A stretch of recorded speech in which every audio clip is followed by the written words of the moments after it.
हो ये भी नहीं पता ना। सही है सही।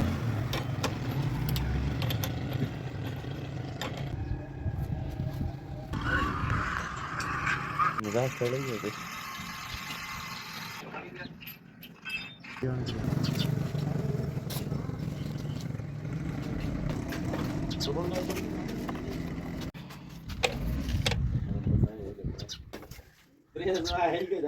थोड़ा बहुत दो तो प्यार तो उसी थोड़ा जा लगे मुझे लगता